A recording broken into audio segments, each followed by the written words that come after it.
പിടിച്ച് സ്റ്റേഷനിൽ കൊണ്ടുപോയിട്ടാല് ലോക്കപ്പിൽ രാവിലെ ചെന്ന് നോക്കുമ്പോൾ മനസ്സായ പെണ്ണുങ്ങളെ കുത്തിരിക്കുന്ന മതിയായിരിക്കും മൂല. അത്രയും ബ്ലഡ് ആയിരിക്കും. സിനത്തിന്റെ അടുത്ത് പറയുന്ന അത്രയും ബ്ലഡ് ഇങ്ങനെ ഒഴുകും പോലെ. ഇവരൊക്കെ അടിയിൽ പാട് വെച്ചാൽ നടക്കല്. ഒരു കൊല്ലോ 2 കൊല്ലൊക്കെ ഉപയോഗിച്ചവനൊക്കെ മൂട്ട് പാടുണ്ടാവും. ഓനൊന്നും നമ്മളെ മാതിരി സാധാരണ ചെടിയും കുപ്പായിട്ട് നടക്കാൻ പറ്റൂല. കാരണം ഏത് സമയം ഓരോ മൂട്ടുകൂടിയ ബ്ലഡ് ഒലിച്ചോണ്ടിരിക്കും. മൂക്കിലൂടെ വരും, ചെവി കൂടി വരും. 5 കൊല്ലം ഒരു ആയുസോടുകൂടി ആരോഗ്യത്തിൽ ജീവിക്കും. 5 കൊല്ലത്തോടു കൂടി ഓലെന്ത് ചെയ്യും, ഈ രോഗങ്ങൾ ഓരോന്നോല പിടിച്ചിട്ട് ഞരമ്പില്ലാണ്ടായി ഒരു മരിച്ചു പോകും. അത്രയും ഡയറക്റ്റ് ആയിട്ട് ഞരമ്പിനെ ബാധിക്കുന്ന വസ്തുവാണ് ഈ സിന്തറ്റിക് ആയിട്ടുള്ള MDMA പോലെയുള്ള മെത്ത് പോലെയുള്ള രാസവസ്തുക്കൾ.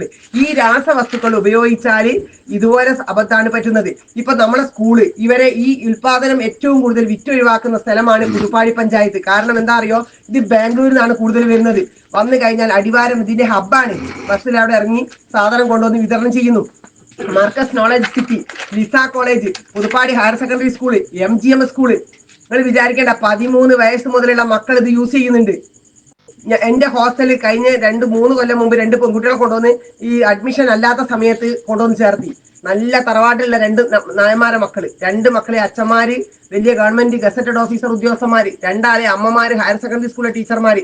അപ്പൊ ഞാൻ അവരെ അഡ്മിഷൻ സമയത്ത് ചോദിച്ചു, നിങ്ങൾ എന്താ നമ്മളെ ഇവിടെ ചേർത്തുന്നില്ല അഡ്മിഷൻ ചോദിച്ചു. അപ്പൊ ഇല്ല, ഞങ്ങൾ വീടെടുത്ത് താമസിപ്പിക്കാന്ന് പറഞ്ഞു. കൈതപ്പൊയിൽ വീടെടുത്ത് താമസിപ്പിച്ച് 3 കുട്ടികൾ ഒന്നിച്ച്. ഒരു പൂനൂരുള്ള കുട്ടിയും 2 നടുവണ്ണൂർ ആ ഭാഗത്തുള്ളവ. അങ്ങനെ ഇവര് 1 മാസം അവിടെ താമസിച്ച് കഴിഞ്ഞപ്പോഴേക്കും വീടിന്റെ അപ്സ്റ്റേർന്ന് ഭയങ്കര ഒച്ചയും പടിയും ചാട്ടവും കണ്ടിട്ട് പുറക്കാരത്തിൽ പോയി മുകളിൽ കയറി പോയി നോക്കുമ്പോൾ ഒരു ഉടുതുണിയിലാണ് ചാടുകയാണ്. ബിയറിന്റെ കുപ്പി കയ്യിലുണ്ട്. ഇത് കണ്ട ആ താത്ത പേടിച്ച് ബേജാറായി. താത്ത അന്നപ്പോ ഒന്നും മിണ്ടാതെ പിറ്റേന്ന് രാവിലെ വിളിച്ച് വീട്ടുകാരോട് പറഞ്ഞു, 3 മക്കൾ ഇന്ന് ഇവിടുന്ന് കൊണ്ടുപോകണം, ഇനി എന്റെ വീട്ടിൽ താമസിക്കാൻ പറ്റൂല എന്ന് പറഞ്ഞു. അങ്ങനെ തിരിങ്ങളെയും കൊണ്ട് പൂനൂരുള്ളതിനെ പുറകെ കൊണ്ടുപോയി. മറ്റേനെ ഈ കള്ളു കുടിച്ചെന്നേ പറഞ്ഞിട്ടുള്ളൂ. മറ്റേ താത്തക്ക് അറിയില്ലല്ലോ MDMA ഉപയോഗിച്ചിട്ട് ആ തുള്ളിയെന്നുള്ളത്.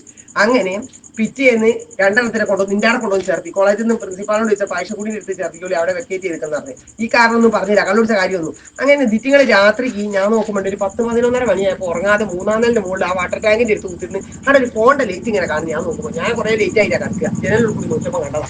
ഞാൻ മെല്ലെ പോയി നോക്കി. പോയി നോക്കുമ്പോൾ 2 കുത്തിരുന്ന് ഞാൻ ഫോണിൽ തോണ്ടി കുത്തിരിക്കുകയാണ്. ഇത് കിട്ടായിട്ട് അസ്വസ്ഥമായിട്ട് മര്യാദയ്ക്ക് ഡ്രസ്സും വരെ ഇടാണ്ടാ കുത്തിരിക്കുന്നത്. 2 ഒരു ആസ്നേഹിക്കടായി കുത്തിരിക്കുക.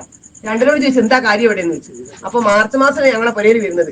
കോളേജിൽ അഡ്മിഷൻ എടുത്തത് ഡിസംബറിലാണ്. 3 മാസത്തോളം അവിടെ താമസിച്ചിട്ടുണ്ട്, 2.5 മാസത്തോളം. അപ്പം പറഞ്ഞ് ഞങ്ങൾക്ക് ഉറക്കം കിട്ടുന്നില്ല, അതുകൊണ്ട് വന്നാന്നാണ്.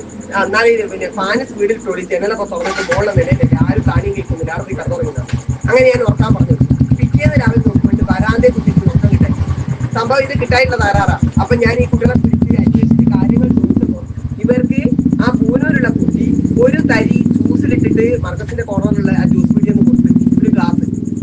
അങ്ങനെ അന്ന് വെറുതെ പറഞ്ഞ് വർത്താനം പറഞ്ഞു കണ്ട് കൊടുത്ത് കമ്പനി അടിച്ചു. എന്റെ ഫ്രണ്ട് ഉണ്ട് നല്ല എനർജറ്റിക് അതാ ഇതാന്നൊക്കെ പറഞ്ഞിട്ട് ഈ കുട്ടികളെ ഫോൺ വാങ്ങിയാണ് മറ്റേ പെണ്ണ് ആ ചെക്കനെ വിളിച്ചത്. പൂനൂരുള്ള ഒരു അജ്മൻ എന്ന് പറഞ്ഞ ചെക്കനെ. അങ്ങനെ ഇവന് ഒരു ദിവസം കൊണ്ടുവന്ന് 3 ആൾക്ക് ഓരോ തരി കൊടുത്ത്.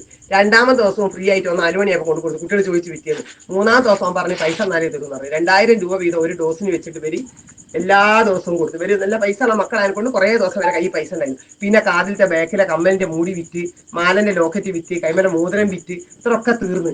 അപ്പോഴാണ് മോളിന്ന് ഡാൻസ് തുടങ്ങി. ആ ഡാൻസ് തുടങ്ങിയത് നമ്മളാടേക്ക് എത്തുന്നത്. അങ്ങനെ ഞാൻ ഈ 2 മക്കളെയും രക്ഷിതാക്കളെ വിളിച്ച് വരുത്തി കാര്യങ്ങൾ പിടിച്ചറിഞ്ഞ് ഫണ്ട് പിടിച്ചതിനെ കൊണ്ട് രക്ഷിതാക്കളെ വിളിച്ച് 2-നെയും ഡി അഡിക്ഷൻ സെന്ററിൽ കൊണ്ടുപോയി. പെട്ടെന്ന് ഒരു 10-15 ദിവസമായിട്ടാണ് സ്റ്റാർട്ട് ചെയ്തിട്ട്. 15 ദിവസം കൊണ്ട് കാതും പോയി, കമ്മലും പോയി, മോതിരവും പോയി, ഒക്കെ പോയി. ആകെ 10-15-20 ദിവസം കൊണ്ട് ഉണ്ടായ സംഭവമാണ്. അങ്ങനെ 2 എവിടെ കൊണ്ടുപോയി, ഒന്നിനെ വെള്ളിമാടുകുന്ന് ഡി അഡിക്ഷൻ സെന്ററിലും ഒന്നിനെ നമ്മുടെ മൈക്കാവിലെ ഡി അഡിക്ഷൻ സെന്റർ ഉണ്ട്, അവിടെയും കൊണ്ടുപോയി കൗൺസിലിംഗ് കാര്യങ്ങളും നടത്തി. കോളേജിൽ നിന്നായിട്ട് സസ്പെൻഷനായി ആകെ പ്രശ്നങ്ങളായി. നമ്മൾ ഹോസ്റ്റലിൽ നിന്ന് ഒഴിവാക്കി. അങ്ങനെ പിന്നെ ഇപ്പൊ റെഡി ആയി. ഇപ്പം ദിവസം കാറിൽ കൊണ്ടുവരും, തിരിച്ച് കാറിൽ കൂട്ടി കൊണ്ടുവരും.